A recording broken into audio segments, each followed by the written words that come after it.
Meu nome é Camila Ribeiro, tenho 34 anos e sou eletricista, com registro de mestre no ofício. No feriado de 7 de setembro, num churrasco no meu próprio deck, minha irmã pegou a mal da filha dela, apontou para minha casa na represa e disse: "Um dia, filha, essa casa vai ser sua." Quase engasguei com o suco. Ai, minha mãe virou para mim com um sorriso, daqueles sorrisos que a gente dá depois que o contrato já foi assinado. Então pousei o copo e fiz a única pergunta que importava. Desde quando vocês têm voz sobre a minha casa? Ninguém riu. Ninguém ficou sem graça também. Todos me olharam do jeito que se olha a última pessoa da sala a saber de uma notícia. Mas eis o que nenhum deles sabia naquela tarde. Os papéis que achavam que iam me enterrar já estavam guardados num cartório a 40 minutos dali. E o que encontrei ali dentro transformou o jantar de Natal na refeição mais cara da vida deles. Sejam bem-vindos de volta a este canal. Aqui é o lugar onde mulheres caladas finalmente contam as histórias que suas famílias preferiam guardar a 7 chaves. Histórias sobre limites, traição e o preço da paz. Se essas histórias tocam você, deixa um comentário aí embaixo e não esquece de se inscrever. Agora deixa eu contar como minha família tentou me tirar a casa. Preciso voltar um pouco, porque vocês precisam saber com que tipo de mulher estavam lidando.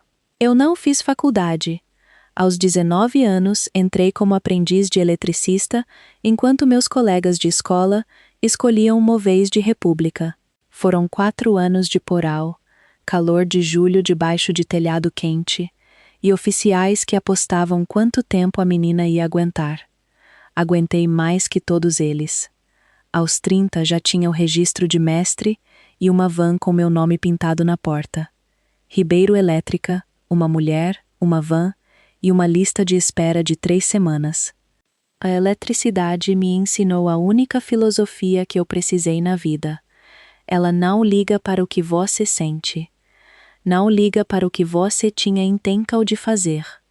Só importa se o serviço foi feito direito. Meu pai entendia isso. Thomas Ribeiro, mecânico de motor a diesel, 40 anos de graxa debaixo das unhas. Foi ele quem me passou o multímetro velho dele quando minha mãe disse que escola técnica não era coisa de mocinha. Ele morreu há 8 anos. Infarto na oficina. Se foi antes da ambulância dobrar a esquina. Ele tinha um seguro de vida acumulado a vida inteira de trabalho. 150 mil reais, pagos direto para minha mãe. Nunca perguntei sobre esse dinheiro. Era dela. Guardem esse detalhe, porque ele importa mais pra frente. Outra coisa sobre mim, pequena e sem graça. Desde o primeiro ano de aprendiz, eu anoto tudo num caderno de obra. Data, índice, horas, material, quem disse o quê. Um hábito antigo. Quando seu trabalho pode incendiar uma casa, você guarda registro. Meu pai deixou uma coisa que valia mais que o multímetro. Eu só não sabia ainda quanto isso ia me custar. 7 anos atrás, comprei um casebre caindo aos pedaços na represa de Furnas, perto de uma cidadezinha em Minas Gerais. Leilão de banco, 118 mil reais, e cada centavo da entrada de 24 mil saiu de uma poupança que eu alimentava desde os 19 anos.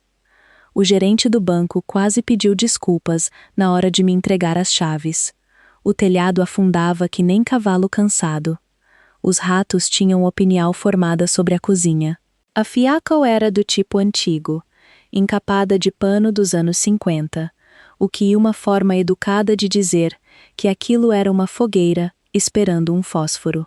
Não me importei. Ficava na beira da água. Era minha. E eu sabia consertar tudo o que havia de errado ali. Passei 7 anos de fins de semana dentro daquelas paredes. Arranquei a fiaco até a alvenaria e refiz cada circuito com as próprias mãos. Tirei todos os alvaras, passei em todas as vistorias e guardei cada nota fiscal, porque é isso que um profissional registrado faz. Quadro novo, bomba de pouco nova, deck de madeira de lei. Construí tabua por tabua nos fins de semana. Tem uma luminaria naquele deck que instalei no aniversário da morte do meu pai. E toda vez que ligo aquele disjuntor, parece que estou dando boa noite para ele. O pessoal da cidade já chama de o lugar. Não mais o casebre leiloado, o lugar. 7 anos da minha vida entraram naquela casa. Bastou uma tarde para minha família decidir que ela não era minha. E quando finalmente entendi como planejavam fazer isso, percebi que aquela tarde do churrasco tinha sido só a encenacal.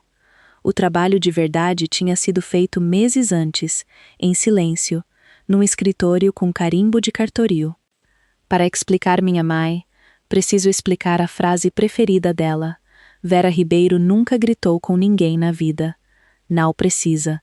Ela organiza as coisas, organiza lugar à mesa, organiza quem leva o que na ceia, organiza feriados e organiza pessoas. E quando você percebe que foi organizado, já está sentado na cadeira que ela escolheu. Todo esse sistema roda numa única frase que eu ouço desde que aprendi a andar. Nesta família não existe seu, só existe nosso. Ela disse isso quando Renata pegou minha bicicleta emprestada e deixou largada na piscina do clube. Disse isso quando parentes ficaram 1 mês no meu quarto e eu dormi no sofá. Parece quentinho, não parece? Que nem um cobertor. Vou-te reparar que o cobertor só anda numa direcal. O que era da Renata continuava sendo da Renata. O que era meu circulava. Quando cresci, tinha um papel na família, igual a uma prateleira dentro de uma caixa de ferramentas. Quando o quadro de luz da minha maia soltava fumaca, eu refazia de graca. Quando o aquecedor de água da Renata e do Bruno queimou em pleno inverno, dirigi 2 horas a Belo Horizonte com um novo dentro da van. 2 natais atrás, troquei todos os ventiladores de teto da casa deles. Ninguém nunca ofereceu nem gasolina. E, sendo sincera, eu nunca pedi. Ser necessária parecia perto o suficiente de ser amada, e eu parei de checar a diferença. E aqui, esta parte que levei anos para enxergar. Todo serviço que eu fazia virava história no almoço de domingo, como prova de que o sistema funcionava. Não como a Camila me ajudou, sempre como esta família cuida dos seus. Meu trabalho entrava.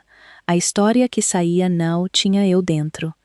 O churrasco de 7 de setembro foi ideia minha, o que e a piada de tudo isso. Eu tinha terminado o deck em agosto e queria mostrar. Então a família veio a mim. Mina May trouxe a salada de batata dela.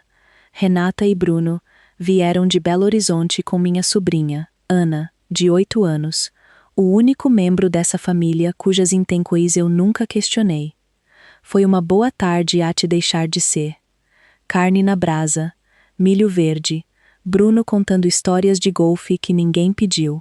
Por volta das 4, eu vinha saindo com uma jarra de suco quando vi Renata levar Ana ate a ponta do meu deck. Ela se abaixou na altura da menina, abriu o braço apontando para a água, as tabuas de madeira, a casa, minha casa, que nem corretora mostrando o imóvel. Um dia, filha, essa casa vai ser sua. Ri, porque achei que era brincadeira. Tomei um gole de suco. E foi aí que vi o rosto da minha mãe. Ela se virou da mesa de piquenique, com um sorriso que eu nunca tinha recebido dela. Nem na minha formatura de mestre de ofício, nem na assinatura da escritura da casa. Um sorriso resolvido. Um sorriso de contrato já assinado, e minha parte era só ficar sabendo depois. O suco desceu errado, e tossi ate os olhos lacrimejarem, e ninguém se mexeu. Quando recuperei o fôlego, ouvi minha própria voz sair seca e firme. Desde quando vocês têm voz sobre a minha casa? O quintal ficou quieto daquele jeito específico em que ate o lago parece prestar atenção.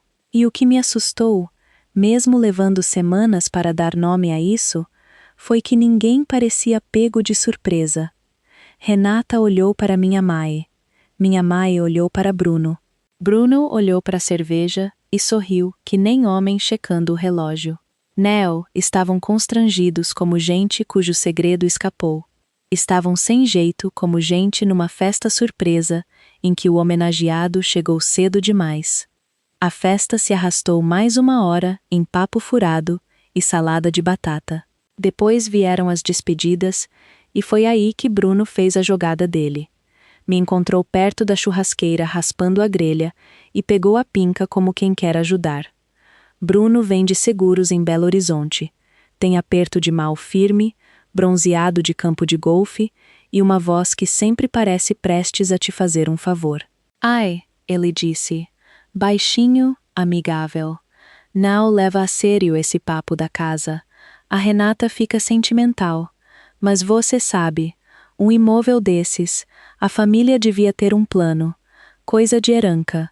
Você e solteira. Sem filho. Deus me livre acontecer alguma coisa com você. Vira uma bagunça. Falei que meu planejamento de herança era assunto meu. Ele riu, como se eu tivesse dito algo engracado. Depois pousou a pinca, bateu 2 vezes no meu ombro e soltou a frase que eu ia repetir por 3 meses. Aliás, esse lugar não e tal, seu quanto você pensa. E foi carregar as caixas de isopor na caminhonete como quem tinha acabado de comentar sobre o tempo. Na porta, minha mãe segurou minhas 2 mãos, apertou e deu de novo o sorriso resolvido, dessa vez mais suave. A gente conversa direito no Natal, filha. Todo mundo junto. Esta na hora de acertar as coisas. Acertar as coisas.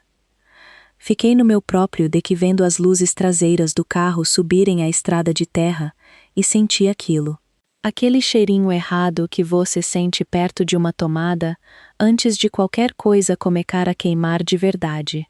20 anos de ofício te ensinam uma única coisa sobre esse cheiro. Ele nunca e nada. Eu não sou pessoa de deixar cheiro de queimado esperar até amanhã. Então, na terça-feira à noite, liguei para minha mãe e perguntei direto: Mãe, o que o Bruno quis dizer com a casa não ser tal minha assim? Ela fez o que sempre faz. Jogou água morna em cima. Ah, filha, o Bruno só quer dizer que a família devia planejar junto. Seu pai ia querer a gente protegido. Protegido de quê? Perguntei. Ela soltou aquele suspiro que solta comigo desde os anos 90, o que significa que eu estava sendo difícil de novo, e mudou de assunto para saber se eu ia no Natal. Liguei para Renata em seguida. Renata foi pelo outro caminho, irritada. Por que você, e sempre tal na defensiva? Ninguém está tirando nada de você. E uma conversa de família. Por que a gente nunca pode simplesmente ter uma dessas? Anotei as 2 ligacôs no meu caderno naquela noite, palavra por palavra, do jeito que consegui lembrar. Datas e horários. Habito antigo. Quero deixar claro. Eu ouvi o alarme. Não dormi em cima disso. Só nem eu sabia ainda dentro de qual parede o fogo estava. Enquanto isso, eu tinha meus próprios planos cozinhando. Naquele outono eu tinha pedido refinanciamento da casa da represa, para tirar 60 mil reais de crédito, comprar uma segunda van e finalmente contratar uma aprendiz. Fazia 3 anos que eu construía isso. A gerente do banco disse que estava tudo forte, renda sólida, casa bem avaliada. Faltava só uma etapa de rotina, ela disse. Busca de matricula, coisa padrão, 1 semana. Levou 3 dias para meu telefone tocar. E quando tocou, a voz do outro lado era muito educada e muito cuidadosa, do jeito que as pessoas ficam quando estão prestes a te entregar um fio energizado. Eu estava numa escada numa fazenda perto da cidade, alicate de descascar fio na mão, quando a empresa do cartório ligou. A mulher se apresentou 2 vezes, o que já devia ter sido o primeiro sinal. Senhora Ribeiro, encontramos uma hipoteca registrada contra o seu imóvel que precisamos esclarecer. Uma hipoteca particular. Garante uma nota promissória de 85 mil reais. Falei que era impossível. Eu tinha exatamente um financiamento com a cooperativa de crédito e sabia o saldo de cabeca. Este e um segundo instrumento, ela disse. Credor particular. Perguntei quem era o credor. Papel farfalhou, e depois ela disse o nome da minha mãe, Vera Ribeiro. Fiquei parada naquela escada olhando para o fio descascado na mão por um tempo que pareceu longo. Deve ser engano, falei. Eu nunca assinei nada assim. E ela disse, com gentileza, a frase que encerrou os primeiros 34 anos da minha vida. Senhora, esta registrado no cartório, esta reconhecido em firma. Estou olhando agora mesmo, registrado em junho passado. Junho, 3 meses antes do churrasco. Antes do "Um dia, filha, essa casa vai ser sua". Antes do sorriso resolvido. Eles não tinham se atrapalhado naquele churrasco. Estavam lendo um roteiro, que já estava arquivado no cartório. Desci da escada, terminei a caixa de emenda porque, e isso que se faz, e depois sentei na van e pedi que me mandassem uma cópia por e-mail. Se você já teve um estranho lendo a letra da sua própria família de volta para você ao telefone, sabe exatamente o quanto isso é frio. Fiquem comigo, porque o que fiz depois, eu fiz em silêncio. No silêncio, que essa história afia a lâmina. Se você chegou até aqui, me faz um favor e clica no inscrever-se. As caladas sempre terminam a própria história. Na manhã seguinte, dirigi 40 minutos até o cartório de registro de imóveis e paguei R$ 2 por uma cópia da minha própria traical. A sala de registro cheira a papel velho e carimbo, e a atendente foi gentil do jeito que as pessoas são gentis em velorio. Ela imprimiu o instrumento inteiro. Hipoteca de imóvel. Devedora Camila R. Ribeiro. Credora Vera Ribeiro. Valor principal R$ 85 mil. Referente a uma nota promissória datada de 7 anos atrás. O mesmo ano em que comprei a casa. Como se minha mãe tivesse me emprestado o dinheiro para comprá-la. Como se eu não tivesse tirado aquela entrada da minha própria poupança, depósito por depósito, ao longo de anos. E lá embaixo estava a minha assinatura, ou algo vestido dela. Quem tinha feito aquilo tinha me estudado, isso eu reconheço, mas eu já assinei milhares de notas fiscais desde os 19 anos e o meu C carrega o mesmo rabinho comprido no final há 15 anos. Um detalhezinho que comecei a fazer quando era aprendiz para ninguém conseguir emendar item a mais acima do meu nome. Esse C não tinha rabinho. A assinatura era lisa, cuidadosa e sem vida, do jeito que a letra fica quando e desenhada em vez de escrita. Embaixo dela havia um carimbo de cartório, assinado e reconhecido. Mauro Vieira. Eu conhecia aquele nome. Mauro joga golfe com Bruno todo sábado, do degelo até a primeira geada. Fiquei no balcão e me obriguei a ler a data de registro de novo, 12 de junho. Naquela semana eu estava refazendo a fiacal de um estábulo. Alguém tinha entrado naquele predio com uma nota falsa, uma hipoteca falsa e um carimbo amigo, e tinha pregado em silêncio uma mentira de R$ 85 mil na minha casa. E a atendente perguntou se eu precisava de mais alguma coisa. Falei que sim. Copias autenticadas, 2 jogos. Ela não perguntou por quê, e eu não contei que um jogo era para um advogado que eu ainda nem tinha contratado. A gerente do banco ligou naquela tarde, com voz de quem lê um roteiro aprovado pela gerencia. O refinanciamento estava suspenso. Havia um gravame sobre a matrícula, ela disse. Nada podia andar até a segunda hipoteca ser resolvida, cancelada ou julgada. Julgada. Uma palavra que ninguém quer ver colada no próprio êndiaro. 3 anos de planejamento viraram gelo numa única ligacal. A segunda van que eu já tinha ido testar. O anúncio de vaga de aprendiz que eu tinha escrito e reescrito no sofá de casa como se fosse carta de amor. Uma jovem de 19 anos, em algum lugar, não ia receber a ligacal que eu estava louca para fazer, e nunca ia saber por quê. Sentei na van no estacionamento do cartório com as cópias autenticadas no banco do passageiro. E quero ser honesta sobre o que aconteceu depois, porque e o motivo inteiro de eu estar contando essa história. Nada aconteceu, nenhuma lágrima no estacionamento, nenhuma liga-cal gritando para minha mãe, nenhuma mensagem com a palavra traicão dentro. Peguei o caderno de obra no banco de trás e abri uma página nova.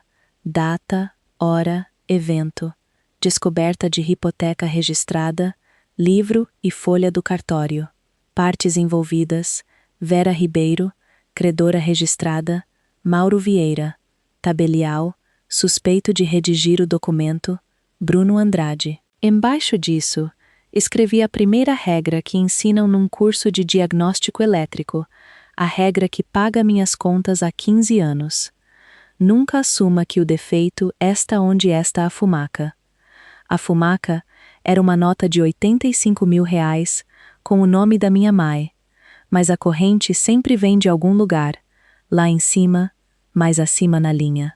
Alguma coisa tinha dado um curto forte o bastante para precisar de uma mentira desse tamanho para cobrir. Meu trabalho era percorrer o circuito de volta até achar a marca de queimado. Em tal, foi exatamente isso que fiz. Comecei pela minha irmã e fui devagar de propósito. Você não segura um fio pelado só para descobrir se está energizado. Você testa primeiro. Liguei para Renata num domingo, enquanto ela dobrava roupa, mantive a voz leve e joguei a pergunta de lado. Ei, pergunta estranha. Maia anda dizendo que eu devo dinheiro dela por causa da casa. De onde isso saiu? E Renata não hesitou nem um segundo. Sem pausa, sem culpa, nada. Ora você deve mesmo. Do dinheiro do seguro do papai. Maia te emprestou 85.000 para a casa da represa. Todo mundo sabe disso. Apertei o balcão da pia. Todo mundo sabe.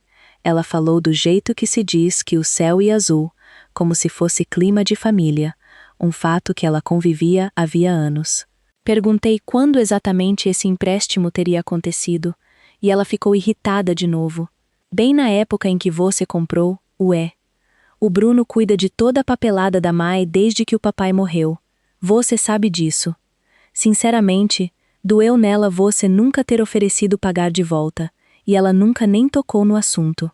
E assim que a Mai ama as pessoas. Ouvi a voz da minha irmã tremer com sentimento de verdade, magoa de verdade em nome da Mae, contra mim, a filha ingrata da história.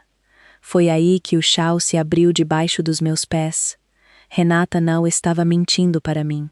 Renata estava recitando. Em algum momento dos últimos 7 anos, enquanto eu passava fio e pagava minhas próprias contas, alguém tinha reescrito a história da nossa família numa sala onde eu não estava, e minha própria irmã tinha decorado a edical nova, sem nunca se perguntar quem era o autor. A pergunta deixou de ser o que a família acredita. A pergunta virou quem escreveu isso primeiro e por que precisava ser exatamente R$ 85.000. Para a história de família sem edical, você vai na minha tia Marlene.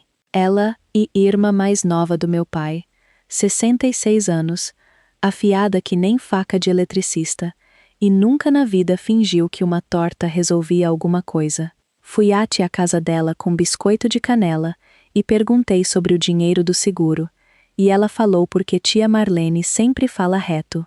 150.000, confirmou. Pago para Vera 2 meses depois do enterro.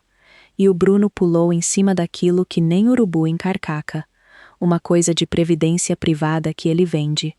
Disse que ia fazer crescer para Vera nunca mais se preocupar. Sua mãe assina o que ele bota na frente dela.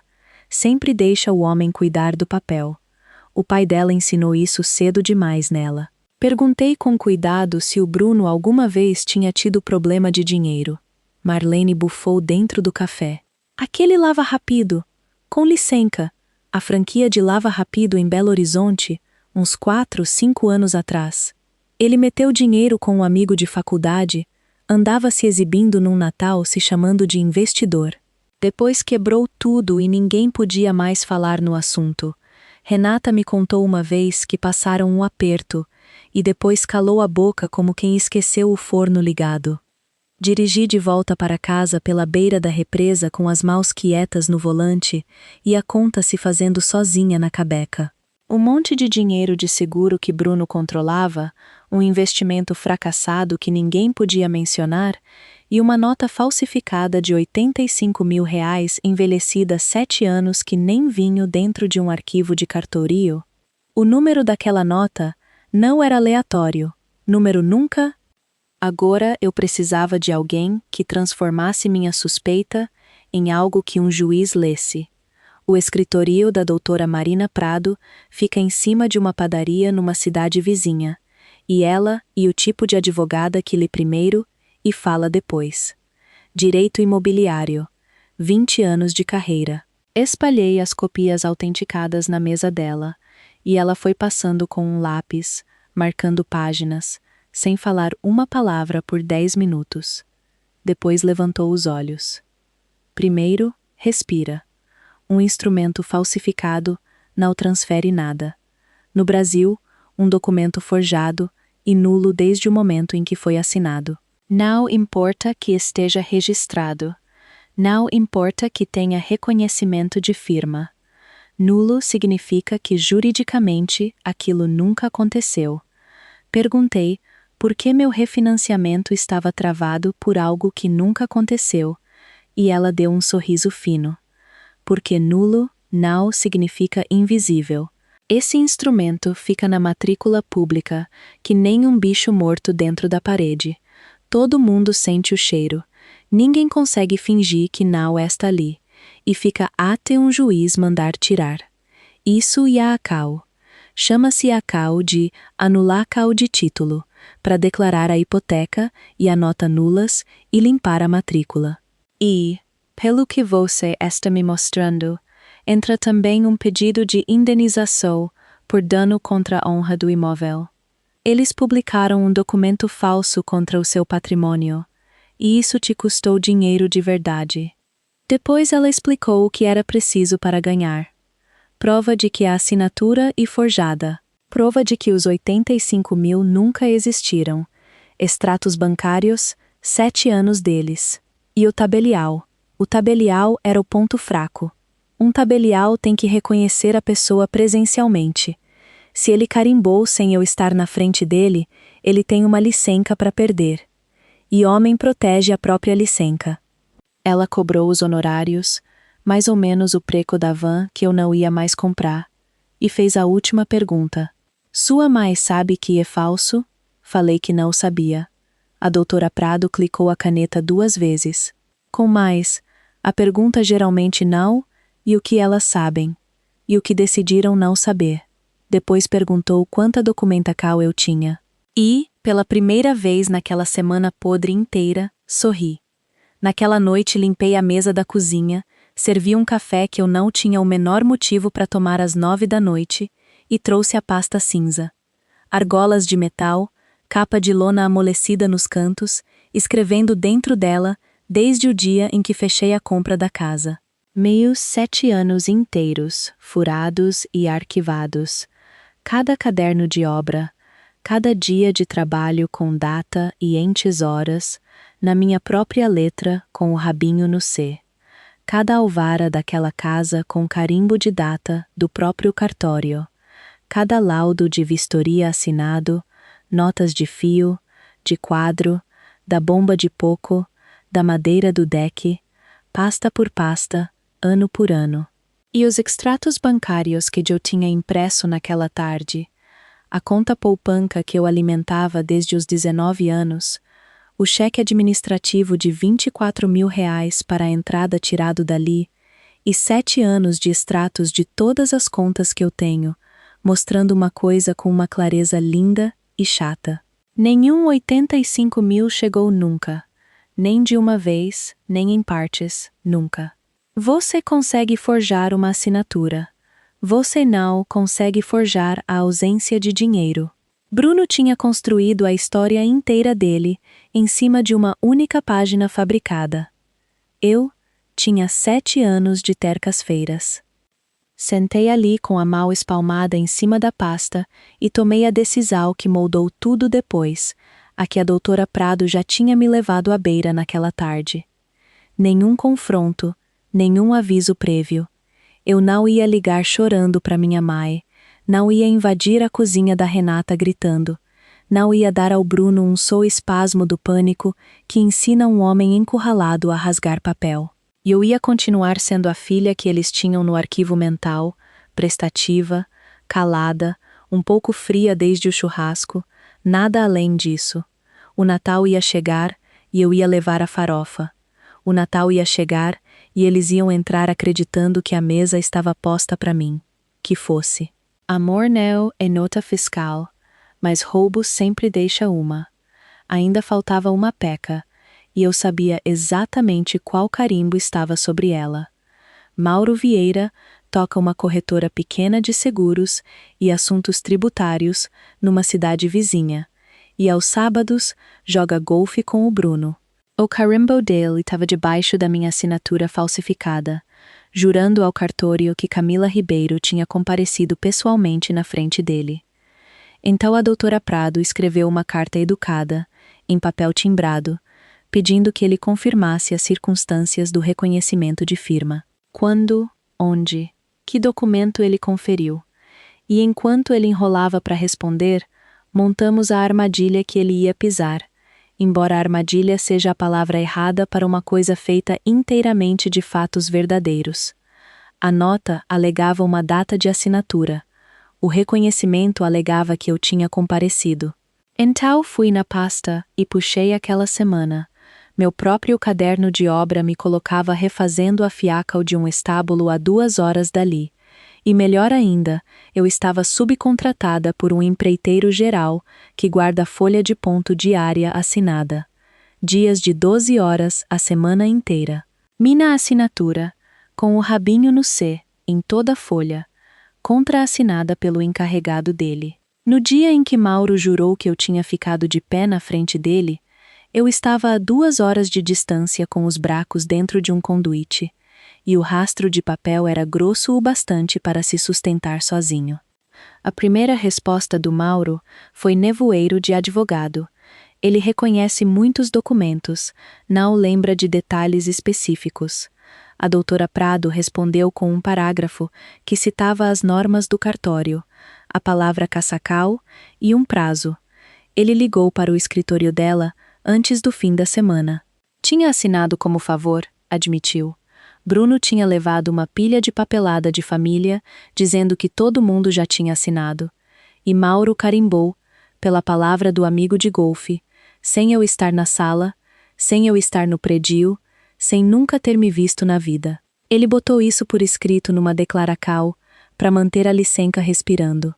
Papel confirmado. Rastro de dinheiro confirmado. Agora eu queria a única coisa que faltava na minha pasta, a voz dele dizendo em voz alta. Antes que eu conseguisse arranjar isso, minha mãe me chamou para jantar. Segundo domingo de novembro, na casa dela na cidade, 20 minutos da represa. Assaram, a toalha boa, velas. Minha mãe põe uma mesa linda quando está prestes a te organizar. Ela esperou eu ter comida no prato, depois deu um tapinha na minha mão e comecou. Natal, filha, vamos todos para a represa e vamos sentar como família para resolver o assunto da casa de uma vez por todas. Perguntei com calma que assunto era esse, e minha mãe, tenho que reconhecer, não piscou. O emprestimo, filha.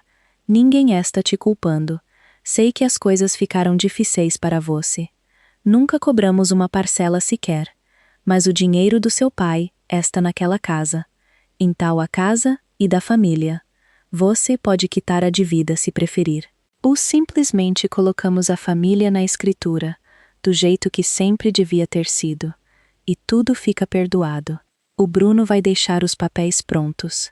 E o que seu pai ia querer. Ali estava, o mecanismo inteiro à luz de vela, a dívida falsa como alavanca, a escritura como porta, e meu pai morto como cabo que embrulharam em volta de tudo. Apertar ou assinar. Olhei para as mãos dela em cima das minhas e ouvi a frase por baixo, a que fui criada ouvindo. Nesta família, não existe seu, só existe nosso. Falei que a gente conversava no Natal, e o rosto dela se abriu num sorriso, e ela me cortou uma segunda fatia de assado, que nem mulher selando um acordo. Dirigindo de volta para a represa, vi a luz da cozinha dela encolher no retrovisor e entendi, finalmente, que ela tinha acabado de me oferecer para comprar minha vida inteira, e a voz dela nunca saiu do registro que usa para a receita de bolo. O último pedaço de fio se enrolou sozinho nas minhas mãos, do jeito que às vezes um cervico decide que está pronto para terminar. Final de novembro, o exaustor do banheiro da minha mãe quebrou e ela me chamou para consertar. Claro que chamou.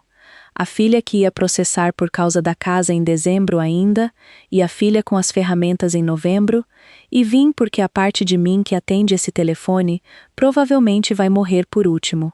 O exhaustor levou 20 minutos. Na saída, passando pela sala, parei para checar o quadro de disjuntores que eu tinha refeito para ela anos atrás. E ali, na prateleira ao lado, estava a caixa de arquivo da família, tampa aberta, onde a papelada do Bruno vive desde que meu pai morreu. Não abri gaveta nenhuma, e não arrombei fechadura nenhuma.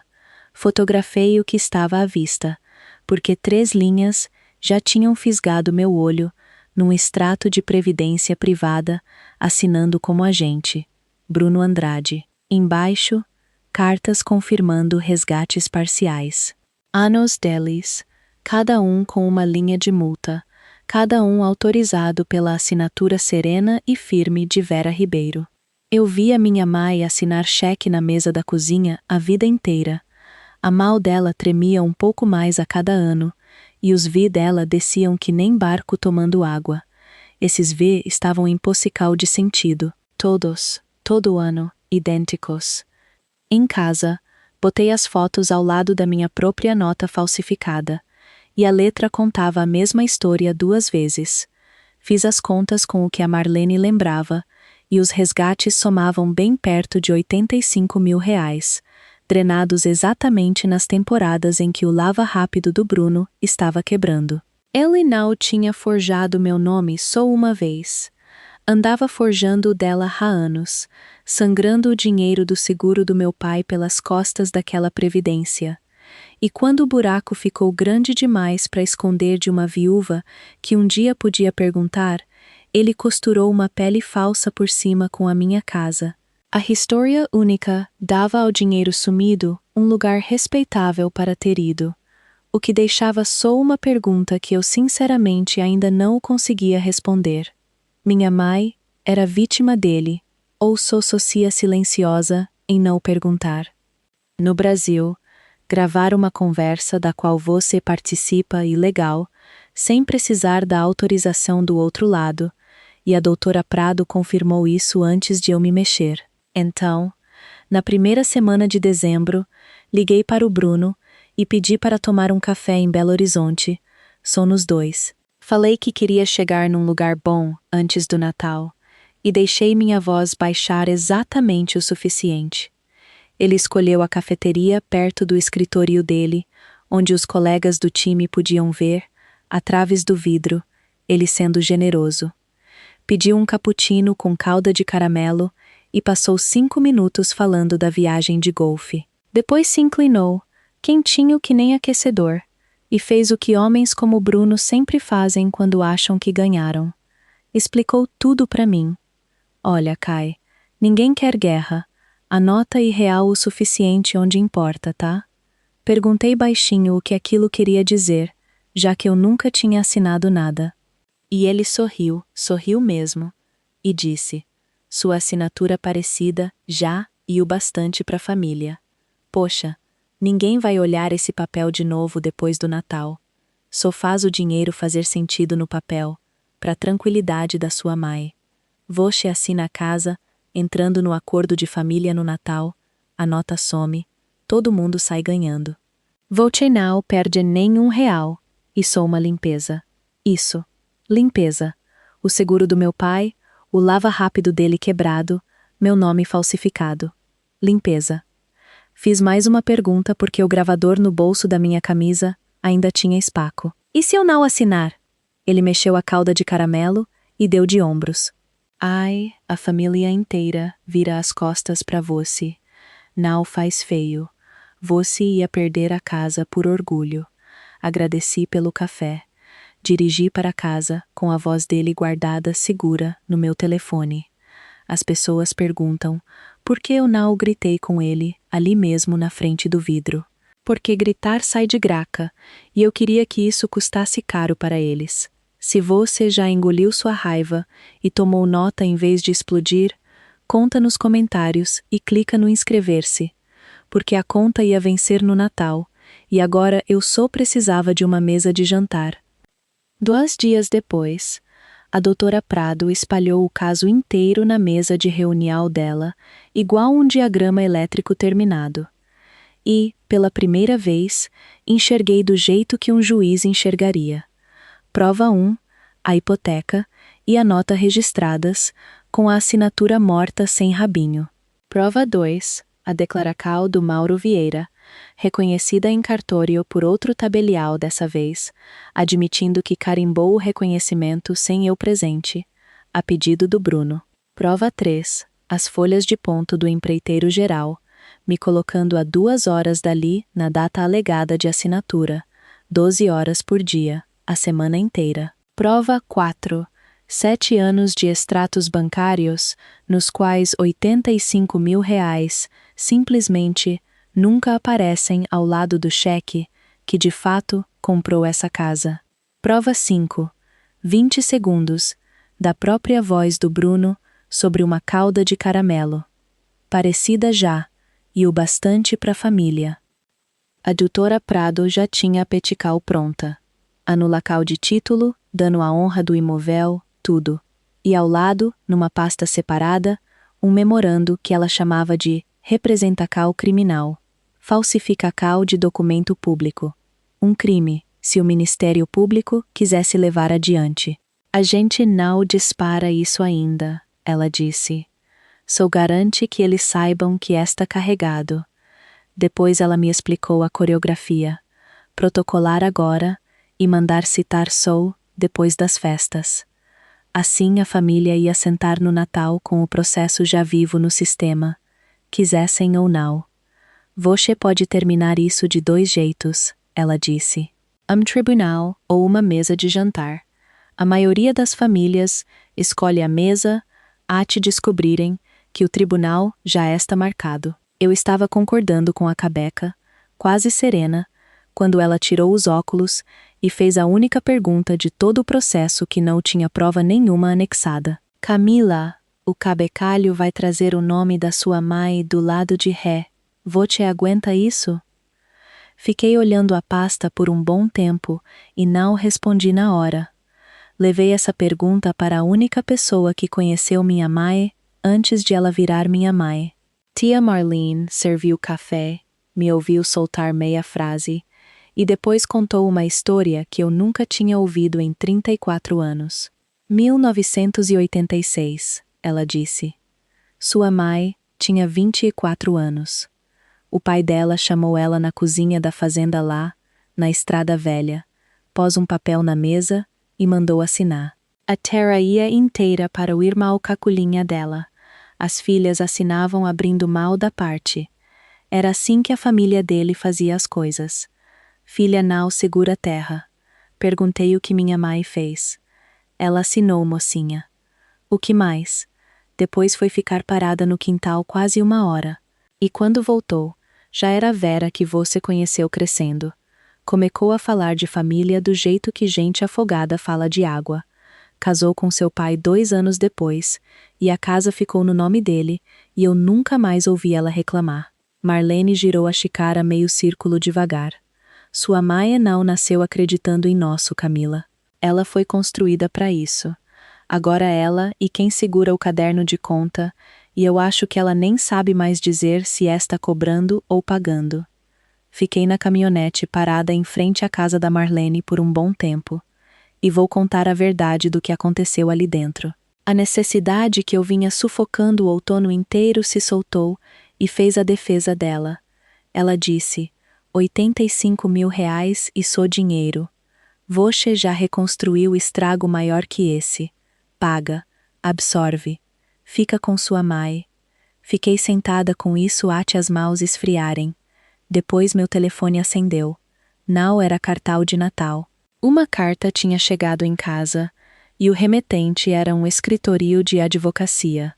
A carta era em papel creme, de um escritório de Belo Horizonte que eu nunca tinha ouvido falar, e era endereçada a mim como se eu fosse uma estranha, o que, convenhamos, foi a coisa mais honesta que minha família botou por escrito o ano inteiro. Referente à nota promissória, no valor de 85 mil reais, notifica CAU extrajudicial para pagamento integral, mais juros, até 31 de dezembro. A falta de quitacau, dizia, deixaria a cliente sem alternativa além de buscar todas as medidas cabíveis, incluindo o execucal da hipoteca registrada. A clienta, Vera Ribeiro. Minha mãe tinha contratado um advogado para executar a própria filha antes do ano novo. E enquanto essa carta estava no correio, a outra metade da ópera Cal já estava rodando, porque naquela mesma semana meu telefone começou a esquentar de parente. Um primo só passando para saber que foi puxando conversa sobre como tudo aquilo estava sendo difícil para minha coitada mãe. Depois minha tia-avó ligando de São Paulo, sofrida. Filha, seja lá o que aconteceu, só paga sua mãe de volta, e só dinheiro, ela e sua mãe. Em algum ponto entre o assado e a notificação extrajudicial, Vera tinha divulgado a versão oficial da família, aquela em que eu tinha pego o dinheiro do seguro do meu pai morto e ficado orgulhosa demais para devolver. Meu nome estava sendo silenciosamente reescrito numa dúzia de cozinhas por 3 estados diferentes. E não havia versão da verdade que eu pudesse contar, que não soasse como filha ingrata, fazendo acusa calfeia contra uma viúva enlutada. Então não contei nenhuma. Enfiei a carta na primeira secal da pasta, onde a assistente da doutora Prado ia digitalizar de manhã, porque uma notificação extrajudicial, baseada numa nota falsa, não impressão. E prova com data de correio. Eles queriam me encurralar antes do Natal. Esqueceram com quem estavam lidando. Canto e onde fica o quadro geral. Renata me ligou às 11h40 de uma terça-feira, o que não é horário de Renata, e a voz dela saiu pequena de um jeito que eu não ouvia desde que éramos crianças dividindo parede.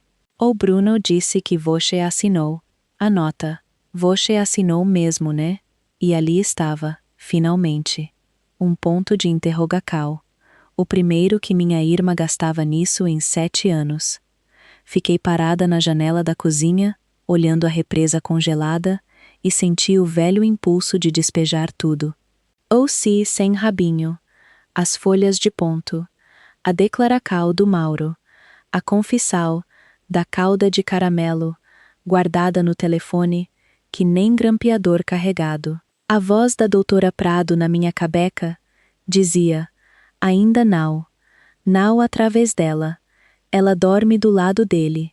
Então dei para minha irmã uma única frase para levar para a cama. Pede para ele te mostrar a caneta que eu usei. Silêncio longo bastante para eu ouvir a geladeira zumbindo do lado dela, em Belo Horizonte. Quando Renata falou de novo, ela não estava mais defendendo ninguém. Estava em algum lugar mais além, em águas abertas.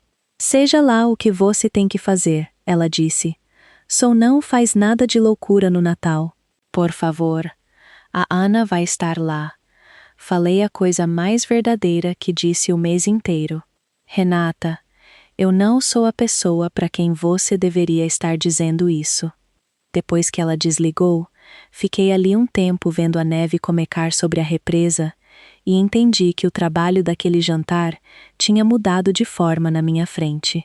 A escritura ia sobreviver ao Natal tranquila. A doutora Prado tinha cuidado disso. Mas ia ter uma menina de 8 anos na minha sala, enquanto os adultos desmontavam a família. uma garota que tinha recebido a promessa da minha casa do jeito que se promete a lua, sem significar nada, custando tudo.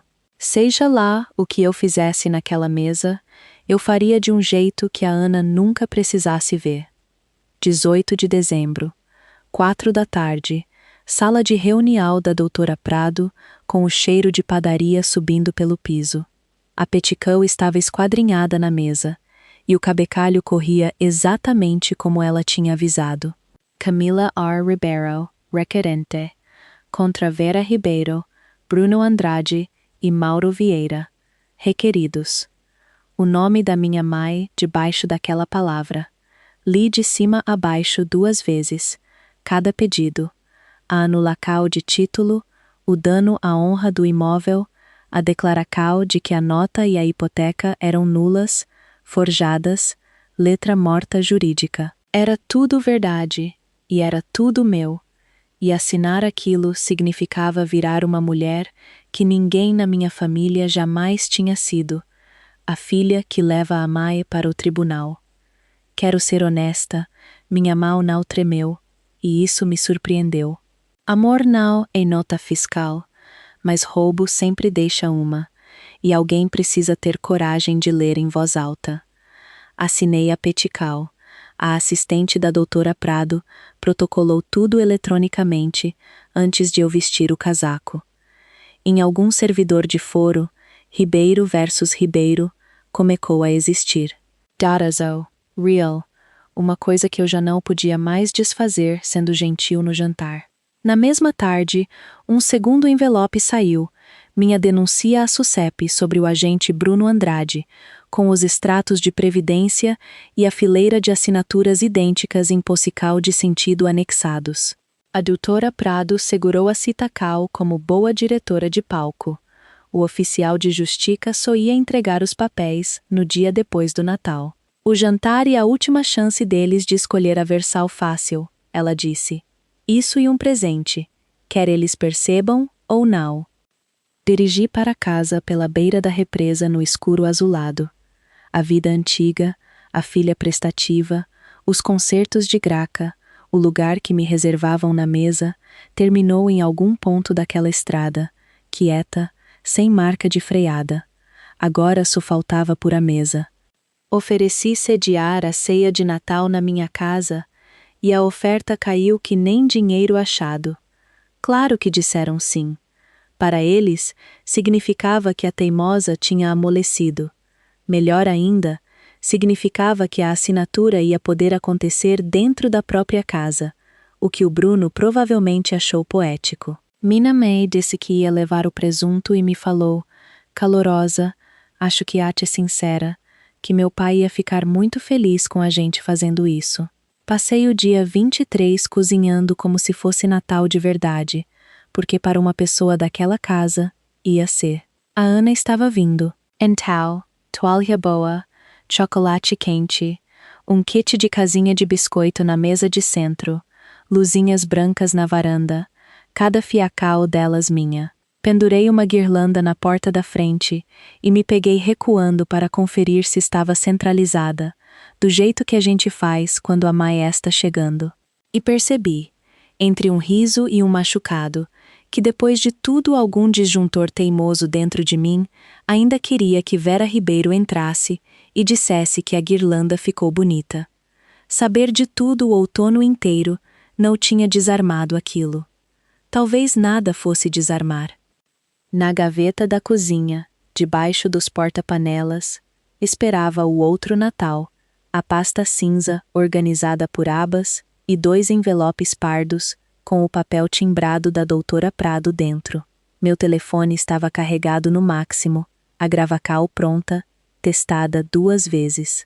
A própria doutora Prado ficaria de plantão até às 10 da noite, coisa que ela não faz para qualquer cliente. O número do celular dela num cartão no meu bolso de trás, que nem extintor de incêndio.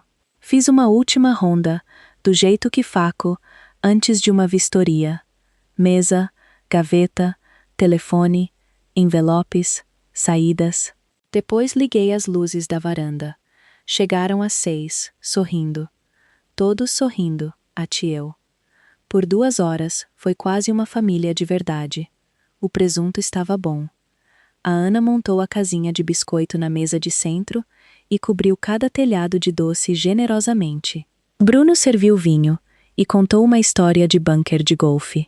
Mina May disse que minha batata estava quase tal boa quanto a dela, o que na moeda da Vera Ribeiro e uma medalha. Fiquei vendo eles serem calorosos e à vontade na minha sala, e pensei, isso e o que não ia me custar nada manter. Nada, exceto a casa, a verdade e o resto da minha espinha. Às 8, com o chocolate quente no fogal para Ana, vi minha mãe buscar o olhar do Bruno e assentir, o menor combinado da noite. Bruno limpou a boca, foi ate o casaco e voltou com uma pasta de couro, das com zíper, e pousou ao lado do molho de carne que nem um quinto prato. Então, ele disse, antes que fique tarde, Camila, acordo de família sobre o imóvel, limpo e simples. A Vera e a Renata entram na escritura junto com você. A nota se rasga na mesma noite, e esse lugar lindo vira oficialmente o que sempre foi de verdade. Nosso. Ele abriu o zíper.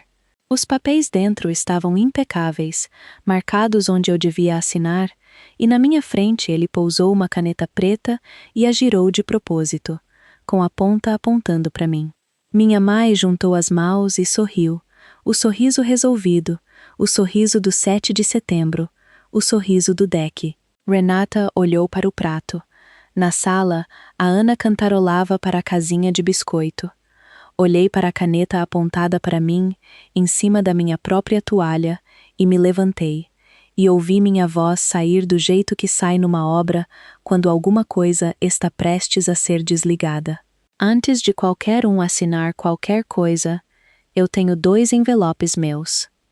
Primeiro, fui até a sala, agachei perto da casinha de biscoito e falei para Ana que lá em cima tinha os desenhos bons de Natal na televisão, e ela podia levar a tigela de doce inteira. Renata entendeu, antes de eu terminar a frase. Mai sente a sala mudar de pressão, e ela mesma levou a Ana, deitou com o desenho no volume alto e voltou com os braços cruzados sobre o suéter, que nem mulher entrando numa tempestade. Isso eu sempre vou reconhecer da minha irmã. Ela voltou. Aí abri a gaveta da cozinha e pus os verdadeiros itens da noite ao lado da pasta de couro do Bruno, a pasta cinza, os 2 envelopes pardos. O sorriso do Bruno ganhou uma trinca por dentro. Abri a pasta na primeira aba e virei para eles verem. Esta e uma cópia autenticada de uma hipoteca registrada contra esta casa em junho. R$ 85 mil. Credora Vera Ribeiro. Esta e a nota atrás dela, datada de 7 anos atrás. E esta, virei a página, e a assinatura nela. E uma assinatura bonita.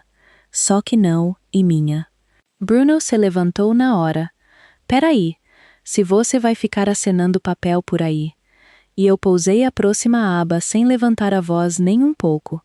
Folhas de ponto assinadas, registro diário de um empreiteiro geral, uma semana de 12 horas por dia, a 2 horas do cartório. No dia em que eu supostamente fiquei na frente de um tabelial assinando, eu estava refazendo a fiacal de um estábulo em outra cidade. Turnos de 12 horas, entrada e saída batidas a semana inteira, contra-assinadas pelo encarregado. A mão da minha mãe continuou junta, mas os polegares tinham parado de ficar quietos. Bruno esticou o braço na direção da pasta. Deslizei 15 centímetros para fora do alcance dele, do jeito que se afasta um copo de um homem que já bebeu demais, e disse: Não terminei. Virei para a próxima aba. O Mauro Vieira assinou uma declaração há 3 semanas. Ele nunca me conheceu, Bruno, nem uma vez na vida. Ele diz que você levou uma pilha de papelada de família e falou que todo mundo já tinha assinado, e ele carimbou como favor. Ele botou isso por escrito para manter a licença dele. O bronzeado do Bruno começou a trabalhar sozinho. A pele por baixo tinha virado gesso. E tenho dinheiro. Pousei a aba do banco. 7 anos de extratos. Todas as minhas contas. 85 mil reais nunca chegaram. Nem em uma vez, nem em partes, nada. Você consegue forjar uma assinatura. Você não consegue forjar dinheiro que nunca se moveu. E aí peguei meu telefone, pousei liso no meio da toalha que nem descanso de panela e apertei play. 20 segundos. A própria voz dele, alegre, macia de caramelo, enchendo minha sala de jantar. Sua assinatura parecida já e o bastante para a família. Só faz o dinheiro fazer sentido no papel. Você assina a casa entrando no acordo de família no Natal. A nota some. Todo mundo sai ganhando. Bruno saiu da cadeira tal rápido que ela caiu para trás, e o estrondo rolou pela casa que nem disjuntor estourando. Você me gravou? Ele gritou, dedo em riste, vinho escorrendo. Isso é ilegal. Isso você não pode. Grava cal como uma parte consentindo ilegal no Brasil, falei. Eu era a parte. Confere com seu advogado. Você vai ter até quinta-feira. Mas aqui, esta coisa que eu vou lembrar. Até o último dia da minha vida. Minha mãe não estava olhando para o telefone. Estava olhando para a última coisa que eu tinha pousado. As fotos dos resgates de previdência, tirados da caixa de arquivo, ao lado do próprio quadro de disjuntores dela. Anos de saques, cada um autorizado por uma assinatura de Vera Ribeiro, que ficava reta e firme e idêntica, enquanto a mão real dela vinha descendo para a esquerda e tremendo mais a cada ano da viuvez. Ela olhou para 85 mil reais do dinheiro do marido morto, drenados por assinaturas que ela nunca fez, e pela primeira vez na minha vida, vi o rosto da minha mãe envelhecer. Depois, ela fechou aquilo que nem loja fechando para a noite. Olhou para mim e disse, fria e serena, nesta família não existe seu. Balancei a cabeça, porque eu tinha esperado a vida inteira para finalmente ouvir isso dito claramente. Não, mãe, nesta família não existia eu. Peguei o primeiro envelope pardo e pus na frente do Bruno, em cima da pasta de couro dele, que já tinha deixado de existir aos olhos daquela mesa. Envelope A. Minha advogada redigiu, e uma confissão e um acordo por escrito. Você admite que fabricou a nota e a hipoteca, num formato que a gente pode registrar, para a matrícula ficar limpa da sua digital.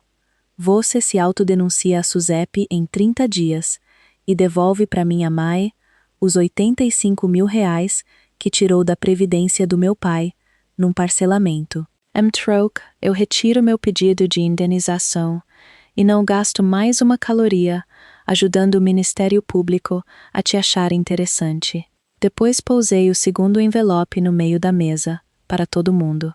Envelope B e copia de cortesia da ACAU de anulacal de título, dano à honra do imóvel e falsificacal, protocolada há 6 dias. Já está viva. Uma oficial de justica cita depois de amanhã. Não importa o que aconteça com o presunto, o processo existe dos 2 jeitos. Hoje, só decide como termina. Bruno passou pelo catálogo inteiro dele, e eu fiquei parada durante tudo. A bravata. Nenhum juiz vai acreditar em você. A barganha, tá? Olha, a nota some. A gente rasga agora mesmo, recomeco. E por fim, mais quieto, gravata torta, algo perto de honesto. Olha, a franquia já tinha quebrado. Eu ia devolver tudo. Era dinheiro de família. Não foi. Não foi roubo. Da entrada da cozinha, onde tinha ficado de braços cruzados desde que voltou de deitar a Ana, minha irmã falou pela primeira vez a noite inteira, e a voz dela tinha uma aspereza que eu nunca tinha ouvido. O lava rápido, Renata disse. Você me contou que a mãe tinha ajudado a gente naquele ano ruim. Bruno fechou os olhos, e aquele som que você não consegue ouvir. Foram 17 anos de casamento se recalculando. Renata caminhou até a mesa, pegou o envelope A de pé e pousou na frente do marido, botando a mão em cima. Assina, ela disse, ou eu mesma levo você até a delegacia e eu carrego a pasta. Foi quando minha mãe se levantou, não depressa. Ela se levanta do jeito que se levanta, no fim de um almoço de família, ereta, reunindo a sala em volta de si, e olhou para mim, passando pela pasta, passando pelo Bruno suando em cima do envelope, passando pelo próprio nome falsificado deitado de barriga para cima na mesa, e disse sem nenhum calor na voz, o que foi como eu soube que ela dizia como lei. Se você fizer ele assinar isso, você não e mais minha filha. A sala parou. A cabeça de Renata virou. Bruno congelou no meio do gesto que nem homem em jogo de dancar cadeira. E eu fiquei ali na cabeceira da minha própria mesa e finalmente enxerguei tudo inteiro. Ela tinha visto a prova descer camada por camada. A nota falsa, a previdência drenada, a própria assinatura roubada, e o crime que ela escolheu nomear foi o meu, a desobediência. Ela ia perdoar o homem que roubou dela antes da filha que provou isso. E aquilo não era loucura, aquilo era o estilo da casa. O mesmo que o pai dela ensinou numa cozinha de fazenda em 1986, com um papel, uma caneta e uma frase sobre o que filha não segura. E ela vinha pagando essa conta há 40 anos, e ali estava, finalmente chegando em mim, do jeito que tinha chegado nela. Escolha a família, ou fique com o que e seu. Por um instante, enxerguei o quintal onde ela deve ter ficado parada por 1 hora, aos 24 anos, e entendi que eu tinha passado 34 anos sendo construída para uma dívida que ela nunca tinha conseguido dizer em voz alta. Depois peguei a caneta, a minha, da gaveta da cozinha, não a preta gorda do Bruno, e deslizei ela pela toalha ante ele, e ouvi minha própria voz sair reta e terminada. Então acho que eu nunca fui sua filha. Sou sua eletricista de confiança. Bruno olhou para Renata. Renata não piscou. Ela assinou nos 4 lugares, e a assinatura dele, reparei, saiu tremida e viva. A única honesta em qualquer papel dessa história toda. Minha mãe pegou o casaco do cabide, parou 1 segundo em frente à guirlanda na minha porta e saiu na neve sem olhar para trás. A porta clicou. Foi só isso. O carro foi embora, e a casa ficou quieta do jeito que fica depois de um disjuntor cair. Um baque forte, e depois nada, só tudo continuando de pé. Bruno ficou sentado com as mãos espalmadas na mesa, olhando para a pasta que ele tinha fechado o zíper, e perguntou para ninguém em particular se ainda podia estar ali de manhã. Renata disse, você pode me levar e a Ana para casa, depois a gente vê sobre as manhas. Fotografei cada página assinada e mandei os escaneamentos para a doutora Prado, que respondeu da festa de Natal da irmã dela em menos de 1 minuto. Recebido. Está feito. Descansa, senhora Ribeiro. Renata e eu lavamos a louca lado a lado sem uma palavra, do jeito que fazíamos quando éramos baixinhas demais e precisávamos de banquinho. E em algum ponto perto da assadeira, ela finalmente disse, eu não o sabia, mas também não quis olhar. Isso não, e a mesma coisa que ser inocente, né? Entreguei o pano de prato para ela. Não, falei, mas e o começo de uma coisa melhor? Lá em cima, a Ana dormia na luz azul da tela de menu da televisão, com a tigela de doce defendida na dobra do braço. Fiquei parada na porta 1 minuto e deixei o Natal ser Natal. Depois desci e desliguei a casa, disjuntor por disjuntor, cada circuito meu, até só restar a luz do deck acesa sobre o gelo, aquela que fiz para o meu pai. Boa noite. A papelada levou mais 9 semanas. O silêncio levou mais tempo ainda. Semanas depois, numa quinta-feira cinzenta de fevereiro, uma juíza assinou a sentença em Ribeiro versus Ribeiro. A nota e a hipoteca foram declaradas nulas. Letra morta forjada, riscadas da matrícula como se nunca tivessem respirado, e o registro do cartório voltou a dizer a única coisa verdadeira que dizia havia 7 anos. Esta caça pertence a Camila R. Ribeiro.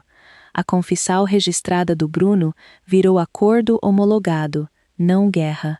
Ninguém testemunhou. Nenhum Natal de ninguém foi intimado. A doutora Prado me abracou, apertou minha mão e disse que eu era a cliente mais bem documentada da carreira dela, o que vindo dela e praticamente um desfile. O refinanciamento fechou em marco. A segunda van, e branca, feia e perfeita. E em abril, uma jovem de 19 anos chamada Débora, com piercing no nariz e um caderno sempre sério, virou a primeira aprendiz da Ribeiro Elétrica. Ela anota tudo. Nem precisei falar para ela fazer isso. Bruno se autodenunciou, conforme o acordo. A SUSEP abriu o processo, e no verão a licença dele tinha ido embora. Regulador lhe confissou até o fim. Ele paga minha mãe de volta todo mês, num parcelamento com juros pesados. Renata levou a Ana para morar num lugar delas por um tempo. Não sei o que vai acontecer com aquele casamento e não e meu circuito para rastrear. O que sei, e que minha irmã liga antes de aparecer agora, pergunta em vez de presumir, e aparece em alguns sábados com café e um nível, aprendendo qual ponta da chave de fenda e qual. Reconstruir com limite e mais devagar, do que acreditar sem pensar. Mas segura mesmo. Minha mãe não fala comigo desde que a porta clicou. Ela descontou o primeiro pagamento do Bruno, isso eu sei. E na Páscoa contou, para uma mesa cheia de parentes, a versão dela de uma história que eu parei de conferir. Alguns deles acreditam nela. Deixo. Passei a vida inteira tentando ganhar um caso num tribunal que nunca ia me dar assento. E acabaram os recursos que eu tinha para entrar com. Ela cumpriu a palavra, e assim que eu escolhi pensar nisso. E a primeira conta que ela me mandou, honestamente. E em maio, no primeiro sábado quente do ano, a Ana ficou no meu deck jogando pau para peixe que não precisava daquilo. E do nada, do jeito que criança solta bomba, ela perguntou: "Essa casa vai ser minha mesmo um dia?" Sentei na madeira quente ao lado dela e tirei do bolso a chave de fenda velha de cabo amarelo do meu avô, que foi do meu pai antes de ser minha. "Um dia, filha, você vai construir uma coisa sua", falei e pus na mão dela. "E eu vou te ensinar como." Ela virou a ferramenta na mão, pesando, do jeito que se pesa uma coisa real contra uma promessa. Depois perguntou se a gente podia consertar alguma coisa naquele exato momento. E passamos a tarde, refazendo a fia-caso da luz do deck juntas. Ela segurando a lanterna sem tremer, eu fazendo as emendas. As duas assinando o cervico no caderno quando terminamos. 2 entradas, 2 nomes. O dela tem uma florzinha no final, dá 15 anos. E que Deus ajude quem tentar emendar item por cima do nome dela. Passei 34 anos acreditando que amor era um cervico que eu conseguia terminar se só continuasse aparecendo com minhas ferramentas. Mas uma casa precisa do seu nome nela, e qualquer amor que exige que seu nome saia das coisas nunca foi amor. Era aluguel. Essa e a minha história. Uma página falsificada, 7 anos de tercas feiras e uma ceia de Natal, onde a conta finalmente chegou. Se isso te lembrou de conferir a matrícula da sua própria casa, ou de parar de pagar aluguel num amor que nunca ia chegar, encara como um sinal e faz isso essa semana. Compartilha com alguém que sempre mantém a luz acesa pelos outros. Deixa um comentário, clica no inscrever-se e a gente se vê no próximo vídeo.